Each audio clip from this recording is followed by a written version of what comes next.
ধীরে ধীরে দরজার দিকে চোখ ঘোরায়। সামনের দরজাটি খোলা ছিল। এটি দেখেই তার অবস্থা খারাপ হয়ে যায়।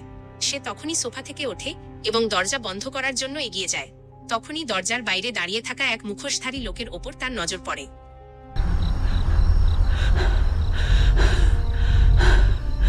লোকটির হাতে সেই মেয়েটিরই মোবাইল ফোন ছিল এবং সে সেটি মেয়েটির দিকেই দেখাচ্ছিল।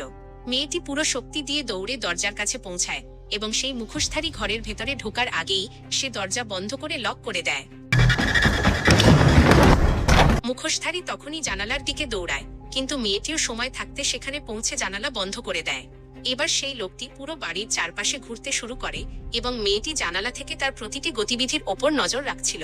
হঠাৎ তার মনে পড়ে যে বাড়ির পেছনের দরজাটি এখনো খোলা রয়েছে। মুখোশধারী সেই পথ দিয়ে ভেতরে ঢোকার আগেই সে দৌড়ে পেছনের দরজাও বন্ধ করে দেয়।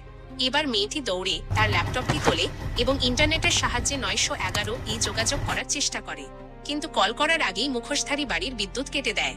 বিদ্যুৎ চলে যেতেই ইন্টারনেটও বন্ধ হয়ে যায়। বাধ্য হয়ে সে নিজের প্রাইভেট ওয়াইফাইয়ে লগ ইন করার জন্য পোর্টাল খোলে, কিন্তু তার পাসওয়ার্ড মোবাইলে সেভ করা ছিল, যা এখন সেই মুখোশধারীর হাতে। তাই সে কোনোভাবেই সাহায্য ডাকতে পারে না। ইতিমধ্যে মুখোশধারী হঠাৎ জানালার সামনে থেকে গায়েব হয়ে যায়। মেয়েটি ঘাবড়ে গিয়ে তার পরবর্তী পদক্ষেপ বোঝার চেষ্টা করতে থাকে। তখনই সে দেখে যে মুখোশধারী বাইরে দাঁড়িয়ে থাকা তার গাড়ির কাছে পৌঁছায় এবং ছুরি দিয়ে একে একে তার টায়ার পাংচার করতে শুরু করে। মেয়েটি জানালার পেছনে দাঁড়িয়ে নিজের চোখের সামনে এইসব ঘটতে দেখছিল।